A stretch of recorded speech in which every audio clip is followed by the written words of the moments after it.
07 24 86 86 على كنينا وكدينه ده وبغوي والسلام عليكم ورحمة الله وبركاته. السماء تجلل الرحمن وتعظم المولى القدير وتعبد المنان وتحفز النفس الكريمة تبتغي الجنة. روح تلألئ في السماء تجلل الرحمن وتعظم. أعوذ بالله من الشيطان الرجيم. بسم الله الرحمن الرحيم. والصلاة والسلام على محمد وعلى آله وصحبه وسلم تسليما كثيرا. أما بعد. أمر إسلام أموفو نسلمك فولك السلام عليكم ورحمة الله وبركاته. soli ni kisi ani nema chama nyini ala bayin fe ko kanga kira bayin ka Muhammad anaka so dongo ani munun tula ka sran man ko fukata se jodoma ala ka nina ofara o jama kulu kan bari islamaw ni Allah subhanahu wa ta'ala sona bi ka ben 28 juin 2018 amena continuer anka ni baroyni mi ni anya jira ka fo anga du kono la anga foye kono la kumadola geleya do be na furu nyogo ni nyawo che kumadola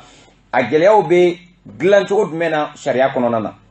pour la munu me fruso kono abe glancho di sharia ka glancho inshallah taala baro mewde kan dine baro kono nana inshallah taala watumbadi amajira ka fo wala ndai anya damne alamsa temele doni fola ala amina continue atoy ngayero che kumadola amesaka nyina emission la bapmana ame abada la donya ka fo ni ala sona yani watin damache yani semaine to wali sabanyo abe ala bulu inshallah mel labena ni ala yako nogoya amese kata boso bi iznillah ta'ala tamakunguru bambulo kata so ni ala ka je ambe bela jenen la donia ola yani angana do yere fo awnyana inshallah ta'ala ala ka ondeme alla ben bela jenen kono na inshallah mbari amena continue wala ndai anga du kono na anya jira don temele ko problem do bena du kono ado sababu kundo de be ala anye amsalia foloke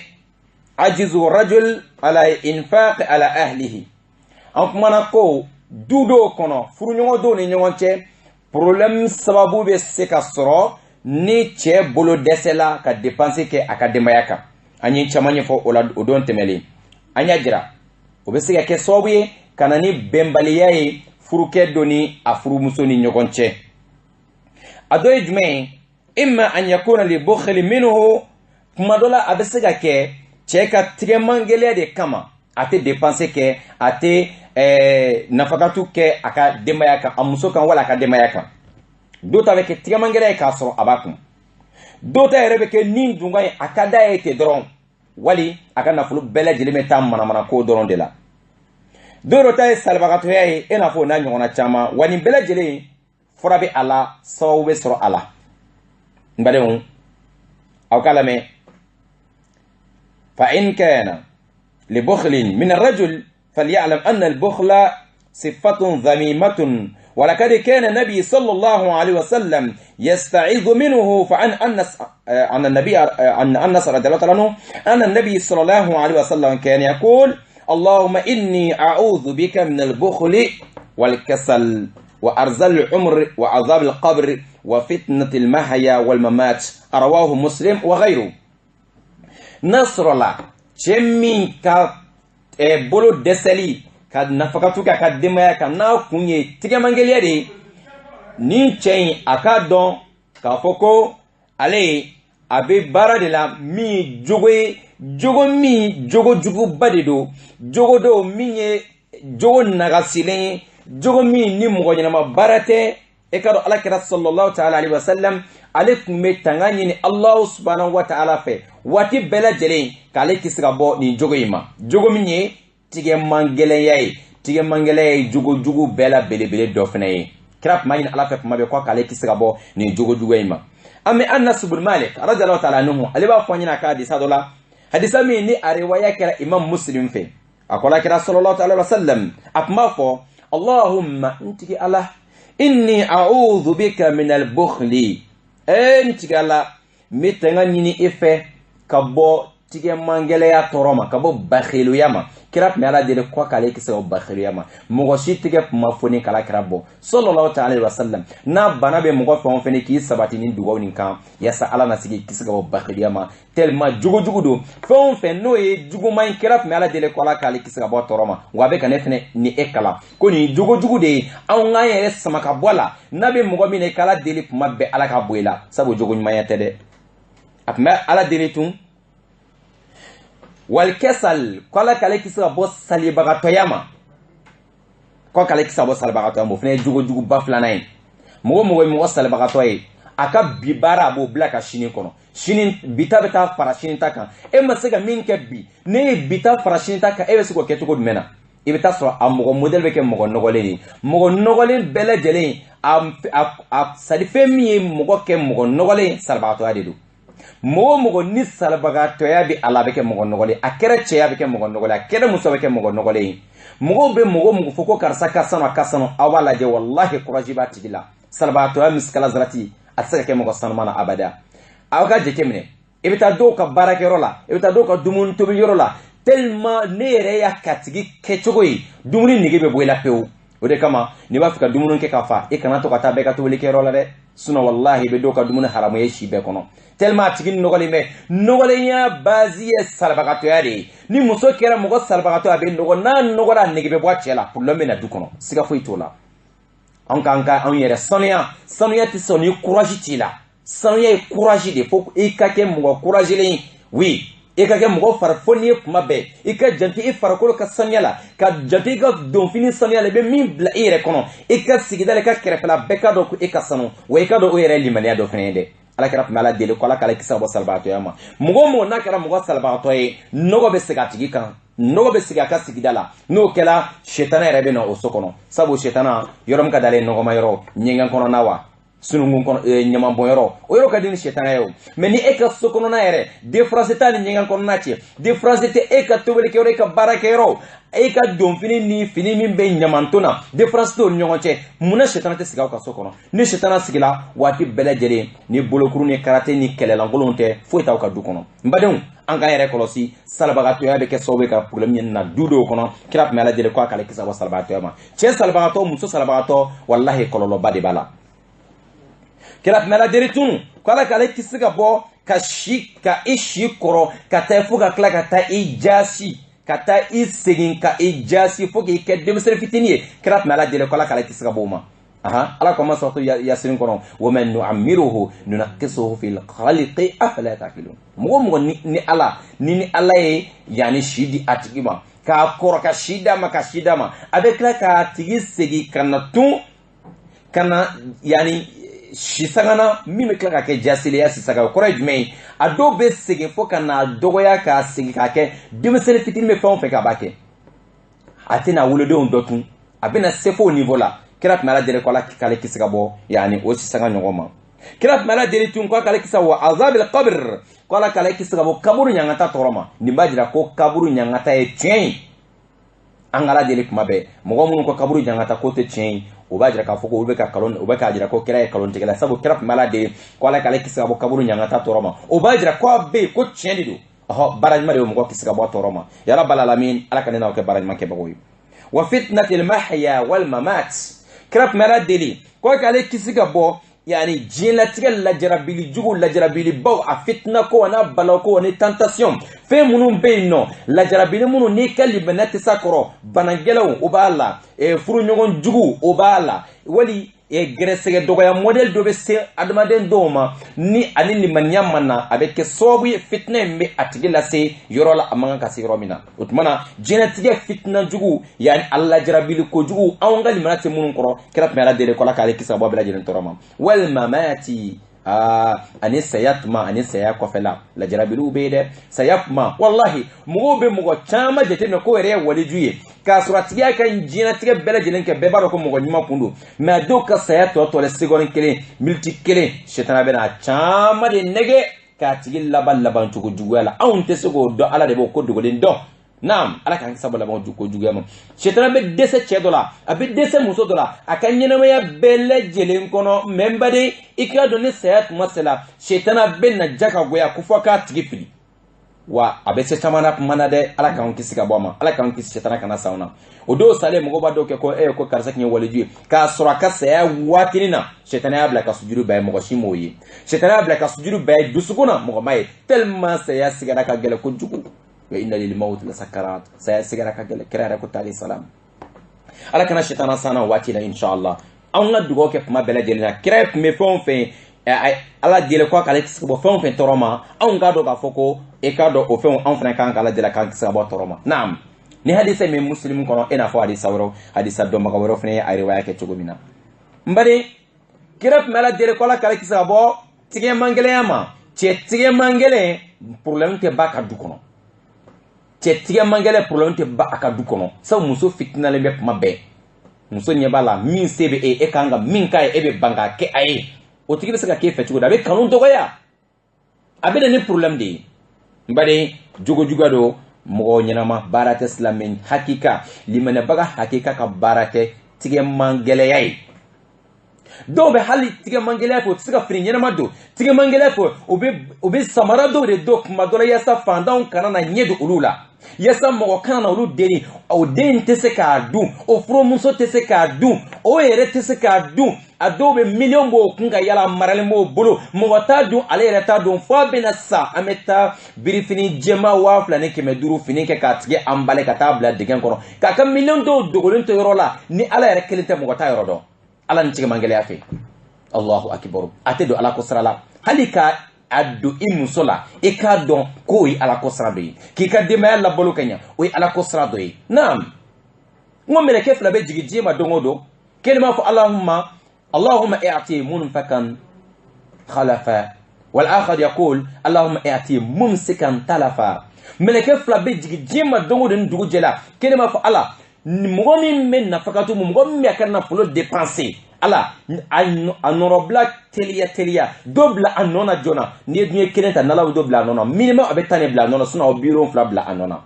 me meleke do ma fu ala tige mangele bele jelen kan na flo chien mo be ka tige gele kan na flo kan o muso ta do denta do sing nyonga ta do te do ala ko foila ala problème jiga tigi kan dongodo e ba so atigi ni problème te bam na flo ba bo me ani problème bi nyonga jema dongodo foita kunye akunye ni e ka tige mangele ile o de be ka problème nun lasema e rebe sikira ni e ni wadu kutene bolet mina problème ke chogodi o million mun takaro o problème na de e tige de ka gele ko sarabe ka karaba ka boshi ela sabu ala ya kalfema e ka do sra mun fe e bana ka do ala ba boshi la jaka goya mereke do bodu go ke dongodo ulu ka dugo te bene sabu lu madele ka kalon tike mbare tige mangele jogo jugu bade wodi kera sobe ka problème da furuso do kono amandi furum so shi ki te ko tige mangele do mbare islamum والشرع أباها للزوجة أن تأخذ ما يكفيها من زوجها ولو بدون علمه ودليل ذلك حديث عند زوج أبي سفيان أن عائشة رضي الله تعالى عنها قالت يا رسول الله إن أبا سفيان رجل شحيح لا يعطيني من النفقة ما يكفيني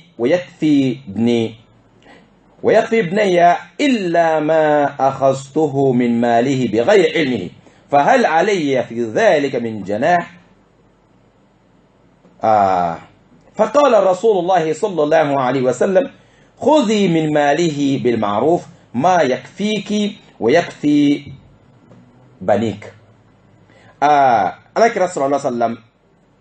نيتشي تيمان جلني أما يني بلجرين كان يورين فمي حكلي ni ce tige mangelen ka foko a sebe aye akan na flotte do aka demaya kungo foila kuma dola ni yoro jamogo nana mami e ta sura ce do sebe la madedo ale kan na fakati te ka kere fede ma tege be yoro jani ni mo gore ka kungo wulla e bay aba yere jira ka foko ale nyongona banete ma yere ka du kono mo go be kashi abulo o ce modeli o fraye mi sharia do fola akalla melike be beka famye ni hakli amna yoro mi fo sharia daga o furumuso ɲɔgɔn ko aka dota a cɛ ka nafolo la hali ni cɛ tɛ a kalama min bɛ se ka muso in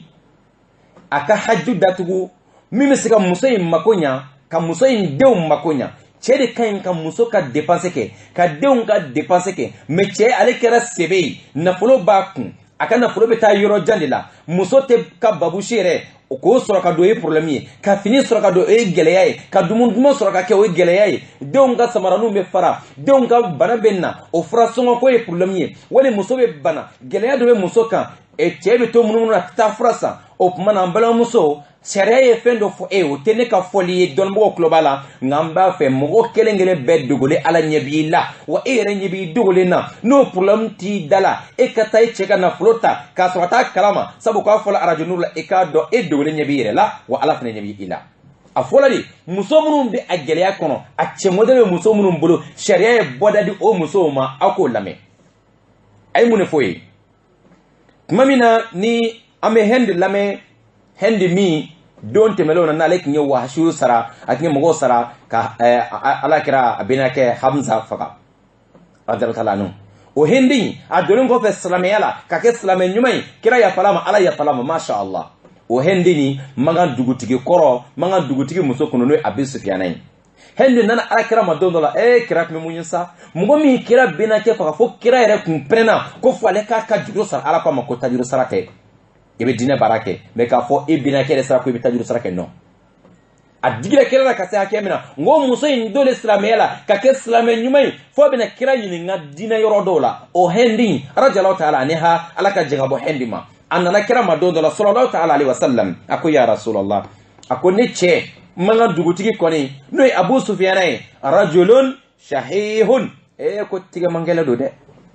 ko cɛ tigɛmangɛlɛ don nafolo b'a kun moyen b'a ye mais a tigɛ de ka gɛlɛ kojugu Abu Sufyana ko a tigɛ ka gɛlɛ nin y'a sɔrɔ Abu Sufyana fana ye silamɛ ye o tuma na sa an b'a Aisha de hadisa in lakale ko Hindu nana nin kuma in fɔ ala kɛra ye don dɔ la Hindu tilara k'i kanto kira ma a ko ya rasulallah inna Aba Sufyana rajulun shahih la yu'tini min an-nafaqa ma yakfini a ko Abu Sufyana ye cɛ ye min tigɛ jalen bɛ kosɛbɛ nafolo dun b'a kun a tɛ fɛn di ne ma min bɛ ne ka dépenses bɔ a t'o kɛ wa ne denw fana bɛ ne bolo olu ka dépense ne bɛ t'o wari sɔrɔ cogo jumɛn na ne bɛ taa mun kɛ ka n denw balo ni ne cɛ kɛra tigɛmangɛlɛ ye o ko o de la sa ne kɔni Hindu kuma dɔw la ne bɛ nafolo ta Abu Sufyana ka nafolo la k'a sɔrɔ a t'a kalama ne mako bɛ min na ani n denw mako bɛ min na n tɛ dan sago dɛ an mako bɛ min na don min k'an balo wali k'an ka mako dɔ dilan a kɛra samarako ko ye wali a kɛra banako ye o tuma na ne b'o ta kuma dɔ la k'a sɔrɔ Abu Sufyana t'a kalama fahal alayya fi dhalik a ko ya rasulallah ko ne b'o min kɛ o yala jurumu bɛ ne kan wa est ce que jurumu bɛ ne kan o baara in na faqal alakira ko sallallahu alaihi wasallam khudhi min malihi bil ma'ruf ma yakfik a ko Hindu ma a ko i bɛ dɔ ta Abu Sufyana ka nafolo la bil ma'ruf ni hakili ɲumanya ye bil ma'ruf ni ɲumanya k'a sɔrɔ a ma kɛ ni tiɲɛni sira ye dɛ an ma kɛ ni tiɲɛni sira ye e mako bɛ 200 de la ka taa nan san o 200 ta ɔhɔ ka 1000 ta k'a sɔrɔ 1000 kungo t'i da la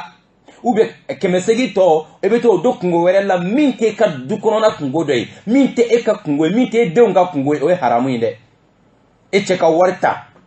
a kɔfɛ ka t'o kɛ i ka tontiniw de sara o ye haramu ye o ma fɔ mɔgɔ ye dɛ e cɛ ka nasɔgɔn tigɛ ka taa o don manamana ko de la sabu ko kungoya dɔ bɛ yen n terimuso o fana ka terimuso o banjini bɛ ka jala siri k'i cɛ ka nafolo siɲɛ o kama bilahi i bɛ taa ala sɔrɔ i yɛrɛ ɲɛfɛ mɔgɔ m'o fɔ mɔgɔ ye dɛ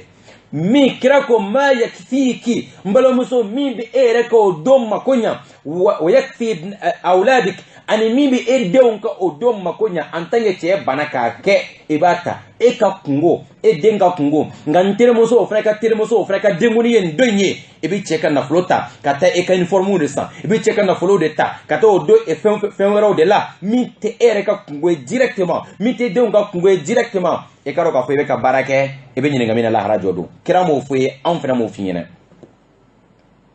n bali silamɛw a ko n'i y'o ta sa min bɛ e bɔ ani min bɛ e denw bɔ e ka n'a kɛ tiɲɛni sira kan kana cɛ ka nafolo tiɲɛ o tɛ suɲɛli ye dɛ parce que cɛ de ka ɲi k'a bɔ k'a di e ma n'an b'a bɔ k'a di e ma e ka hakɛ don e fana k'a ta k'i ka kungo in kɛ baasi t'o la an bɛ segin a kan a ka kɛ ɲumanya kɔnɔna na e yɛrɛ ɲɛ bɛ yɛrɛ la ɲuman n'i bɛ ɲuman kɛ i b'a dɔn k'i bɛ ɲuman kɛ la n'i bɛ juguman na fana e yɛrɛ fana b'a dɔn k'i bɛ juguman na bɛɛ dogolen ɲɛ b'i la n bari silamɛw o yɔrɔ faamuyalen kɔfɛ ko ni cɛ kɛra tigɛmangɛlɛ ye ni muso ni cɛ n'aw ka problème kun ye ne sariya filɛ ka bɔda dɔ d'i ma min dagala sariya kɔnɔna na sariya ye bɔda di ni muso in ma yaasa aw ka problème ka ban o tuma na ni kɛlɛ ye de cɛ bana k'i ka fura ta k'e ka fura san ou bien ka den ka fura san wari min ni e yɛrɛ ɲɛ b'a la a ta i ka taa den ka fura san ka n'a ye kana kɛlɛ wɛrɛ kɛ tun dɛ e ka samara bɛɛ sira k'a ban pewu samara t'e bolo kɛlɛ kun ye cɛ bana ka samara san e dun ɲɛ bɛ 400 bilalen na o bɛ e ka samara sɔrɔ a ta i bɛ taa i ka samara san ka na n'a ye sariya y'o bɔda d'i ma ala ka hɛrɛ kɛ ni n'aw bɛɛ lajɛlen ye nin bɛɛ ye sariya b'a fɛ k'an ka du kɔnɔnaw dilan parce que cɛ dɔw ka bana tɛ furakɛ ala ka hakilima d'an bɛɛ lajɛlen ma n baden n'an taara ɲɛfɛ an b'a sɔrɔ ala subhanahu wa ta'ala ye mun de fɔ naam ni kira ye nin kiri in tigɛ o kɔrɔ ye ko ala de ye nin kiri in tigɛ nin cogo in na sabu kira tɛ foyi fɔ a yɛrɛ kunfɛ nka sa amma an kana lilahawin yani an kana lihawa aw kasal fayajib ala zawji أن يعلم أن الإنفاق على زوجته وأولاده واجبه ومسؤوليته لأن الله تعالى قال يعني إنما جعل القوامة له لإنفاقه وليس لرجولته فقط ngana sura chemin be tige mangelate ale yɛrɛ salibagato yɛrɛ kama wali ni dugane kama a tɛ dépenser kɛ a furumuso kan o de kɛra sababu ye problème sigilen olu ka du kɔnɔ aw bɛ ɲini nin cɛ in fɛ a k'a dɔn ko a muso ka dépense ye wajibi bilen ni a ka responsabilité de don muso man k'i to yen k'a bɛ taa dépense ɲini a fa n'a ba fɛ wali a balimaw fɛ ka a se to e ye o man ka kɛ a wajibi e de kan e de ka dépense k'e muso kan o de kama muso bɛ se ka jaga di a cɛ ma mais cɛ tɛ se ka jaga di a muso ma ka d'a kan muso cɛ de wajibiyalen mɛ k'ale ka charge ta o kuma na ale ma wajibiya ka cɛ ka charge ta mais n'a ye cɛ dɛmɛ a ye ko ɲumanba de kɛ o ɲinina fɛnɛ dɛmɛ o bɛɛ na cogo bɛɛ lajɛlen na nka wajibi do cɛ de ka jɔ ni muso ka dépense ye nka ni cɛ bana k'a se to a ye k'a kɛ salibagatɔya dɔrɔn kama ko min bɛ ɲini sa o filɛ muso nin cɛ in k'a dɔn ko ale ka responsabilité de filɛ ka jɔ ni muso ni denw ka nafakatu ye nka bari sabu ala subhanahu wa ta'ala ayi jɔyɔrɔ min di cɛ ma k'a fɔ muso man kan ka cɛ sɔsɔ fo n'a kɛra ala ko ta baara ye muso man kan ka cɛ sɔsɔ sabu kira ko alayhi salatu wasalam a ko muso fɛn o fɛn ayyuma imra'atin صامت شهرها وصلت خمسها وأطاعت بعلها دخلت من أي أبواب الجنة شاءت كم مسوفة فيها كسري فريدة دروس سري كنيا وكره أكلا تكي كاكا سونغلو سونغنيا وبي كلا كلا بتوكي وأطاعت بعلها يعني زوجها أنك تغو أفروكيكو تشيكو إكاجو إجولا تشيكو إكاسي إجولا إسيلا كو إكادون ko muso in lahara jodo amule rebe ala la kafo muso ima ko doni aljana kelin kono ala te aljana choisi o muso nyere aba nyine ere fere mbalma muso ko ere ka aljana do choisi min kadi e kado kono wallahi ni mafo che abada ni boye intara kadi muso de ma parce que muso be bato fla de ke ibe ala bato be che bato ibe ala bato ibe che bato ni bana ni kelongele na ibita janama kono ibana kala bato ibita janama kono ibana ka muso ki cɛ bato i bɛ taa janama kɔnɔ o tuma na min ɲɛna sisan i ka nin fila bɛɛ lajɛlen bato ala y'a ye k'a fɔ e sɔnna o jɔnya fila ma ka sɔn ala ka jɔnya ma ka tila ka sɔn i cɛ k'o tugu ko i n'a fɔ i jɔn k'a sɔrɔ i tɛ jɔn ye a bolo ko e sɔnna o min ma dɛ o de kama ala yɛrɛ b'i bila ka aljana dɔ choisi muso minnu ye nin faamuya alhamdulillah dɔw ma se ka nin yɔrɔ in faamuya hali sini naam nka i ka a fila bɛɛ de kɛlɛ kana kelen kɛ ka kelen to k'i cɛ ta bɛɛ kɛ ka tila ka bangala bato wa a ma ɲɛnabɔ k'ala ta bɛɛ kɛ ka bange i cɛ ta kɛ a ma ɲɛnabɔ fo nin fila bɛɛ de ka kɛ o tuma na sa ala y'o bonya min ta ka di cɛ ma k'a fɔ muso ka tugu ye ko ka se fo niveau in na ala bɛna a kun fɔ n balimakɛ e ka nin yɔrɔ in lamɛn bayi ala y'o bonya min ta ka di ma ko muso ka tugu i kɔ ni ko ka sigi a ka sigi ni ye kelen fɔ a man kan ka fila fɔ furumuso halala furumuso fɛn o fɛn bɛ n'a bɛ cɛ valeur dɔn ni cɛ ye mot kelen fɔ n'ale b'a jaabi ale ta mankan ka tɛmɛ fila kan nka cɛ ko kelen e ye tan fɔ e ma foyi faamuya furu kɔnɔ cɛ ye kelen fɔ e ye tan fɔ e ma foyi faamuya ala ye bonya min ta ka d'i ma e yɛrɛ m'a dɔn yɛrɛ ko i muso ye fɔlɔ n bari fo an ka janto nin yɔrɔ ninnu na cɛ kumatɔ la muso kumakan man kan ka yɛlɛ cɛ ta sanfɛ ina fo den kumakan mangan ka yele masaw kumakan sanfɛ cogo min na ina fo silamɛw kumakan mangan ka yele kira kumakan sanfɛ cogo min na a b'o cogo in de la muso fɛn o fɛn yɔrɔ faamuya cɛ mana kuma ka kumakan jigi cogo cogo ale b'a kumakan jigi cɛ ta duguma ni cɛ ye kelen fɔ a bɛ cɛ jaabi ka jɔ o yɔrɔ in na fo n'a sɔrɔ a bɛ ka ɲuman fɔ dɛ n baden e ka dɔ sa ko ale o bonya min di cɛ ma ko muso ka tugu cɛ ko ka so niveau la ko ale ye nin kɛ de ko o kɔrɔ tɛ parce que e ye cɛ ye n balimakɛ ale y'o min kɛ k'i muso dɛmɛ komi jɔn k'a sɔrɔ jɔn tɛ ko a ma kɛ parce que e ye cɛ ye dɛ a y'a kɛ de parce que e de jɔlen bɛ ni muso ka dépense ye a y'a kɛ de n'i y'i samara i muso la e de y'a san a y'a kɛ de n'i ye muso ye ka dumuni duman kɛ e de taara wɔsi ka baara kɛ ka n'a labalo a y'o bonya in d'i ma ko muso ka tugu i kɔ sabu e de bɛ du sara e de bɛ so sara e de bɛ dɔgɔtɔrɔso sara ni ala jɔlen bɛ a dépense bɛɛ lajɛlen bɔ e de kun n'a ko a ɲin b'a dimi e yɛrɛ man kan ka sunɔgɔ ko i k'a dɔn ko ala ye nin bonya in ta ka d'e ma sabu e jɔlen bɛ muso ka charge bɛɛ nka ni e bolila ka responsabilité ɲɛ don min e bolila e ma sɔn ka jɔ muso ka dépense la balimakɛ e k'a dɔn k'a fɔ ko ala ye muso bila sira min kan ko a ka e bonya ka se hakɛ min na kun min b'a la e bolila ka bɔ yɔrɔ in ɲɛ dɛ o yɔrɔ la a bɛ bɛn muso fana ye a ka dɔ ta e ka nafolo la o don min bɛ a ka o don o mako gɛlɛn min b'a la k'o mako in dilan ka taa ka fura in san n baden ala ko ma kɔnɔ kɔnɔ baara a'udhu billahi minash shaitanir rajim bismillahir rahmanir rahim a ko cogo jumɛn n baden a ko الرجال قوامون على النساء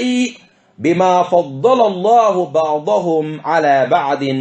وبما أنفقوا من أموالهم سورة النساء الآية 34 أنغا مسو كفر سورة من قرآن تلما على ينبو بنيا كمسو بنيا كمبلو مسو بنيا أي سورة دو تكورونا كورونا سورة كمنتان نانا مسو سورة كلمة وبي مسو تغطى كو سورة النساء مسو كفر سورة مسو كفر سورة oui surante ko cɛw kɔfɛ suratu rijalite yi mais suratu nisa'i be subhanallah ala y'o bonya ta ka di musow ma mais o sura in kɔnɔ tun ala y'a fɔ o kɔnɔ a ayan 34 kɔnɔ a ko arrijalu i ka dɔn cɛw kɔni qawwamuna ala nisa'i a ko cɛw de bɛ musow sanfɛ cɛw de jɔlen bɛ ni musow ye ka jɔ ni muso ka musow ɲun ka jɔ n'a ye ka jɔ ni muso ka dépense ka jɔ ni muso yɛrɛ kun ye ka jɔ ni muso ka fɛn bɛɛ ye watun o kɔrɔ ko aw de bɛ musow sanfɛ ala ye aw de bila musow sanfɛ muso tɛ se ka k'a furukɛ sanfɛ ɔhɔ e bonyana n'a ye o e jɛnyana n'a ye o e sisanga jɛnyana n'a ye e ka nafolo cɛyara n'a ye o e bɔkolo ka ɲi n'a bɔkolo ye o muso tɛ se ka kɛ cɛ sanfɛ cogo si la muso hali ni filɛ an b'a fɔ bamanankan na ko hali ni filɛ nin bɛ datugu i cɛ da la e k'a dɔn e cɛ ye hali ni tɔw bɛ filɛ datugu a da la e k'a bila e kunna ko e ka sama de don hali ni cɛ kɛra mɛnɛmɛnɛ ye tɔw bolo a ka k'e bolo e ka sama ye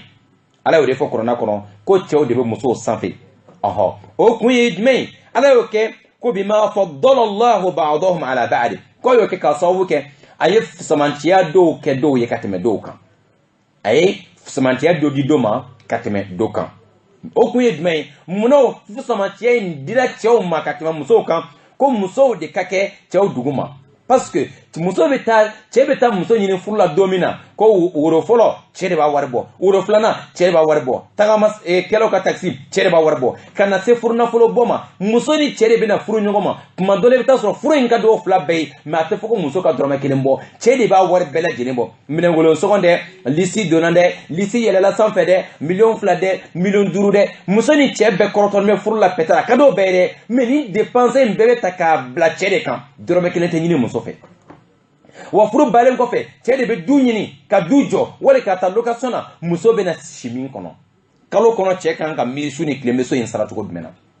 ni cɛ banana wali cɛ balima dɔ bara wali muso banana cɛ de ka ɲi ka jɔ n'a ye jɛ ka goya o dépense minnu ni ala y'o wajibiya cɛ kan ka tila k'a fɔ ko muso ka fini doli muso ka kɛnɛya ko muso ka dumuni ko muso ka siyɔrɔ ko wajibi bilen do cɛ kan wa ko cɛ ni muso a tɛ daga o ye abadan fo cɛ ka nafolo dɔ sara muso ye n'o ye wele ko furu nafolo ɔhɔ bɛnkɛlaw kan o sarala furu bɛ siri wali bɛnkɛla kan ko a juru bɛ na sara hali ni n'o juru bɛ n'i sala e bara k'a juru sara lahara i bɛ ɲininka la k'a sɔrɔ e ni muso furula ɲɔgɔn ma mun ko sɔn ma fo muso fana ka furu nafolo dɔ sara cɛ ye ala ye bonya bɛɛ ta k'a di muso ma nko bɛɛ la an balaka dɔw ma se k'a faamu hali sini an balaka mɔgɔ kelen-kelen ni ɲɛ bɛ nin yɔrɔ in na bɛɛ ɲɛ t'a la dɛ nin beleje ala in doninta ka de cɛw kan fa bɛ ka wuli cɛ dɔ taamatɔ ni molu to gosi ka bin mɛ balakaw bɛɛ tɛ k'a dɔn halisa a ma ɲini ala fɛ ala k'a faamuya ko ɲuman d'an ma ala ye bonya in di musow ma ko cɛ ka nin bɛɛ kɛ ka tila ka yɔrɔ dɔ di cɛ ma ko nin dépense ninnu de kama a ye mun fɔ a ko kɔnɔna kɔnɔ halisa wa bima anfaqu min amwalihim ala ye cɛ a ye bonya dɔ fana di cɛ ma ko i komi cɛ bɛ ka nin bɛɛ kɛ muso ye muso fana ka tugu cɛ kɔ sa e fana ka tugu cɛ kɔ ala ye min di e ma mun na e ma ban o la a ye min di cɛ ma mun ko sɔn e bɛ o bɔsi cɛ lajɛ ka goya ko fo cɛ ka tugu e de kɔ n'e ko min fo cɛ ka bila yen e dun tɛ so sara e de tɛ e yɛrɛ balo e de m'e ka furu nafolo bɔ e de ma minɛnkolo sɔgɔn bɔ e ko ja ka goya ko fo cɛ ka tugu e kɔ o bon n'a bɛ ten anw ka yɛlɛmali tɛna kɛ dépense bɛ ka ta ka d'e ma ni dépense bɛɛ tara ka d'e ma o tuma cɛ bɛ tugu e kɔ mais en tant que e mako bɛ cɛ de ka dépense k'i kan i ka tugu cɛ kɔ alors de ko bima anfaqu min amwalihim ko in bonya in di cɛw ye muso ka tugu a kɔ k'a sababu kɛ cɛw de b'o ka nafolo min dépense muso la su ani tile ko tuma na bonya masegi dɔ kan ka kɛ ka ɲɛsin cɛw fana ma sa an bari silamɛw o bɛ kɔnɔna sɔrɔtɔ musow yɛrɛ kɔfɔra sɔrɔ min kɔnɔ dɛ an balakaw ka sɔrɔ yɛrɛ a ay'an 34 na n bari mɛ n'a sɔrɔ la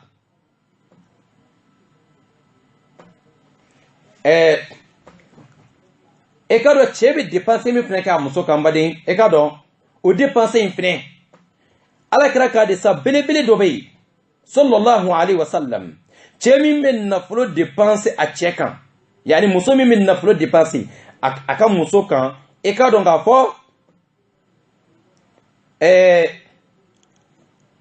a bɛ ka saraka fana de bɔ dɔrɔmɛ kelen fɛn o fɛn i b'a don i ka denbaya kungo la i k'a bila i kunna ko i bɛ ka saraka de fana bɔ kira ye o de fɔ an ɲɛna sallallahu ta'ala alayhi wa sallam a kɛra dinari kelen e ka o dépenser miskina dɔ kan wali ka dinari kelen k'o dépenser e ka somɔgɔw kan kɔ filala jumɛn nafa ka bon ala kɛra ko e bɛ min dépenser e ka furumuso kan e ka denbaya kan fo o de nafa ka bon misaliyala e ka 200 ta wa 1 ta ka a di e muso ma a ka bi ka dumuni san allahu aw bɛɛ bɛ n'a dun dɛ mais e o nafakatu min bɔ e furumuso ye ani e wo mɔgɔ dɔ ye deli kɛnɛ ma karisa fi sabilillah e ka 1 d'o ma ko e min di muso ma o baraji ka bon e min di nin tigi ma kɛnɛ ma an bɛɛ b'a dɔn ka saraka di mɔgɔ ma barajiba de b'a la dɛ mais ko e min di muso ma n'a sɔrɔ la kɛnɛmata ni baraji 10 sɔrɔ a la o ɲɔgɔn caman de bɛ d'e ma ne y'a kɛ muso ye o ɲɔgɔn caman de bɛ d'e ma ne y'a kɛ e ka denw ye n bari silamɛw tigɛmangɛlɛya kun ye jumɛn ye sisan e bɛ ka min di e bɛ malokisɛ kelen fɛn o fɛn ta ka na so kɔnɔ k'a di i ka denbaya ka balo la e k'a dɔn k'a fɔ nin bɛɛ lajɛlen ye alabato de ye ya rabbal alamin ala ka nin faamuya ko ɲuman di an balimakɛ fana ma minnu bɛ bana ka dépense kɛ o musow kan minnu bɛ ka ban ka nafakatu di o musow ma an k'a dɔn k'a fɔ ko an bɛ ka perdu de baraji caman na n'i y'a kɛ o baraji caman sɔrɔ wa n'i i bana la fɛnɛ e k'a dɔn k'a fɔ ko i bɛ ala sɔn fɛnɛ de la ala ka hakili ɲuman di an balimakɛw an n'an balimamusow ma inshallah ta'ala nin kun ye dépense tɛ kɛ du min kɔnɔ n'a kɛra problème ye n'a sababu kɛ tigɛmangɛlɛ ye wali salabaatoya fura min b'o la an bɔra k'o yɔrɔ ɲɛfɔ nin ye inshallah an bɛna se jeudi wɛrɛ an bɛna taga étape wɛrɛ la cɛ min tɛ nafakatu bɔ a cɛ kan a muso kan ɔhɔ kun wɛrɛw b'a la tun an bɛna don la don nataw la inshallah ta'ala bi ta in an bɛ ɲɔngɛ nin yɔrɔ in na ala ka waati wɛrɛ jira ne ni aw bɛɛ lajɛlen na n bari o tɛmɛnen kɔfɛ an bɛna inshallah walanda o y'an sɛnɛ ka ban k'aw tɔ tora miniti dama ye inshallah ta'ala n hakili la minnu fɔla bi ala k'o fana ma ko ɲuman di ne ni aw bɛɛ lajɛlen ma alamisa wɛrɛ an bɛ continue nin ye nka an bɛ badenw signalé k'a fɔ bi ye kalo tile 28 ye inshallah ta'ala alamisa wɛrɛ b'a sɔrɔ an donna kalo kura kɔnɔ kalo tile 28 bi ye alamisa wɛrɛ b'a sɔrɔ an donna kalo kura kɔnɔ inshallah ta'ala an bɛ ka émission min kɛ nin ye émission in a tɛ kɛ fu bɛɛ lajɛlen b'o dɔn a bɛ tɛ kɛ fu ni kalo sara a bɛ sara ni kalo sara a bɛ sara an bɛ kalo tile 28 la donc kɔrɔ k'a fɔ kalo sara inshallah an mako bɛ inshallah minnu prémɛ ka émission in a ka se ka ɲɛtaga sɔrɔ kuma bɛɛ lajɛlen na aw ka se ka aw ka dɛmɛw kɛ yaasa an bɛ émission wari sara kalo sara bi izinlahi ta'ala 07 la 24 86 86 inshallah Gabon kɔnɔ bi izinɛ taala 07 24 86 86 ni waati in na ma ɲini Ala subhanahu wa taala fɛ Ala ka ne n'aw kɛ diinɛ dɛmɛbagaw ye ni enregistrement minnu filɛ a bɛ se diɲɛ fanw na ne ni e an ma deli ka se yɔrɔ minnu na a video bɛ se yɔrɔ de la san 100 kɔfɛ a bɛ ka jouer diɲɛ bɛ a lamɛn mɔgɔ wɛrɛ bɛ nafa sɔrɔ a la kuma dɔ la k'a sɔrɔ ne ni e anw si tɛ dugukolo kan yan an minnu ka nafakatu bɛ ka don a la an minnu bɛ ka émission a kɔrɔta yasa mɔgɔw ka nafa sɔrɔ diɲɛ fan bɛɛ lajɛlen hali an salen kɔfɛ an bɛ continuer ka baraji sɔrɔ Ala ka ne n'aw kɛ ɲumankɛlaw ye Ala kana an kɛ mɔgɔ ye sitana mɔgɔ minnu bali ko ka nafolo kana don Ala ko sira la mɔgɔw bɛ yen n'o miirila ko bɛ ɲumanya kɛ Ala ko sira kan sitana problème 70 jira la yasa a tigi kana a bɛ idée caman de bila a kɔnɔ idée 70 ɲɔgɔn min bɛ kɛ sababu ye k'a tigi